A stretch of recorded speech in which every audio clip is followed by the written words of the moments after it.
శ్రీ భద్రకాళి జ్యోతిష్యాలయం ఎటువంటి సమస్యకైనా గురువుగారు ఫోన్ ద్వారానే పరిష్కారం చూపిస్తారు.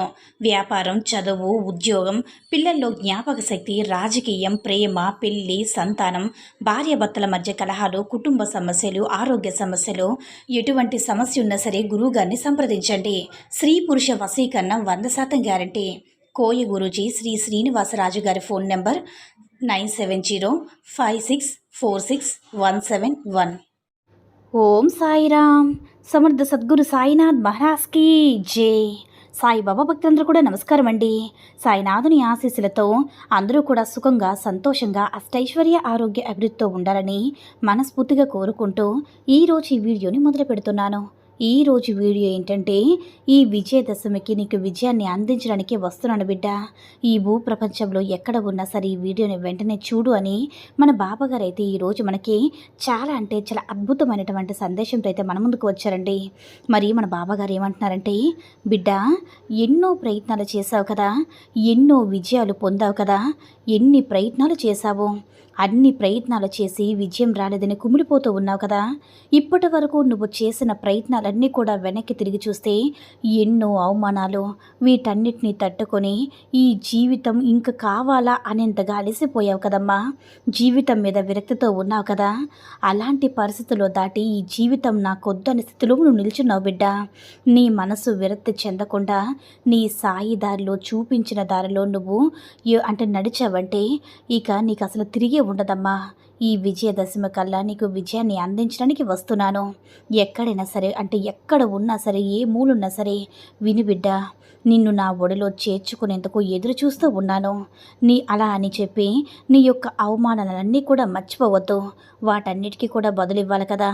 వాటన్నిటికీ కూడా బదులు ఇవ్వడానికి ఒక విషయం చెప్పడానికి వచ్చాను, పూర్తిగా విను. అందరూ ఏదో ఒక సందర్భంలో ప్రతి ఒక్కరూ కూడా అవమానాలన్నింటినీ కూడా ఎదుర్కొనే ఉంటారు. పక్కింటి వాళ్ళు, స్నేహితులు ఎవరో ఒకరి దగ్గర ఎవరో ఒక రూపంలో అవమానానికి గురవుతూ బాధపడుతూ ఉంటారు. దానికోసమే ఈ చిన్న కథ తెలియజేస్తున్నాను తల్లి. ఒక ఊరిలో విజయాన్ని మాత్రమే పొందేటటువంటి ఒక వీరుడు ఒకడు ఉండేవారట. మరి ఆ వీరుడు గురించి గొప్పగా అందరూ కూడా చెప్పుకునేవారు. వీరుడికి సన్మానం చేయడానికి సన్మానం కూడా ఏర్పాటు చేశారు.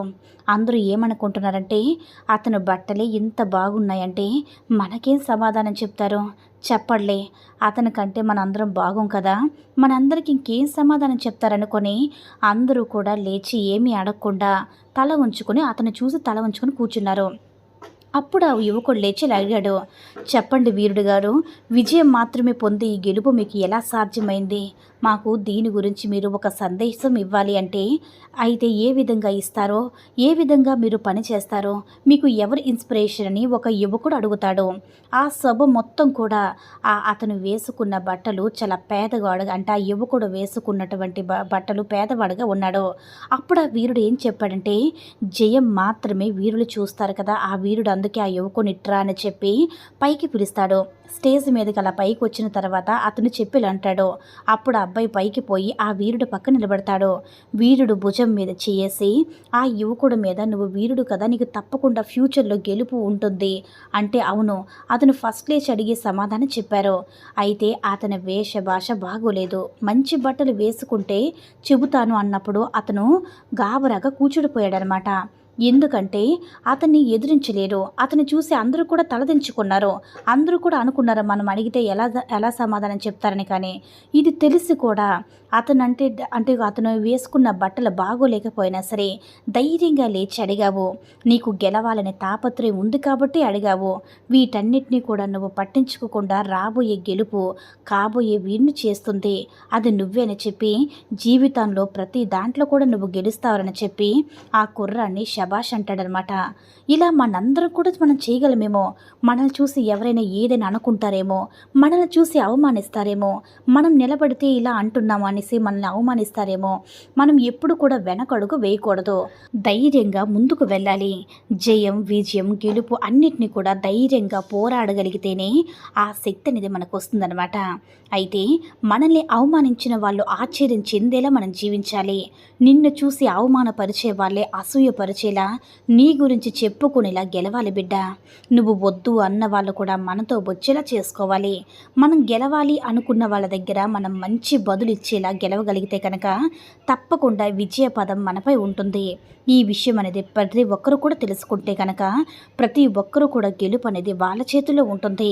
ఇప్పుడు రాబోయేది మంచి విజయకాలంగా భావిస్తే మనకి మంచి శుభవార్త మనం వినగలుగుతాం. కాబట్టి ఎప్పుడు కూడా ఈ బాబా చెప్పే మాటల్ని నిర్లక్ష్యం చేయవద్దు బిడ్డ. అస్సలు కూడా వదులుకోవద్దు. ప్రతి ఒక్క మాట కూడా అనుసరించి పాటిస్తే ఈ విజయదశమి కల్లా నీకు విజయాన్ని అందించడానికి వచ్చాను కదా, తప్పకుండా నువ్వు విజయం సాధిస్తావు బిడ్డ. ఎన్ని అడ్డంకులు వచ్చినా సరే ధైర్యంగా ముందుకు వెళ్ళు, నీకు నేనున్నాను కదా, ధైర్యంగా ముందుకు వెళ్ళు అని మన బాబాగారు అయితే ఈరోజు మనకి చాలా అంటే చాలా అద్భుతమైనటువంటి సందేశంతో అయితే మన ముందుకు వచ్చారండి. మరి మన బాబాగారు ఈరోజు మనకి అందించిన సందేశం అందరికీ కూడా నచ్చిందని అనుకుంటున్నాను. ఈ వీడియో కనుక నచ్చినట్లయితే లైక్ చేసి షేర్ చేయండి. మరిన్ని వీడియోస్ కోసం మన ఛానల్ని సబ్స్క్రైబ్ చేసుకుని మాకు కొంచెం సపోర్ట్ చేయండి. ధన్యవాదములు.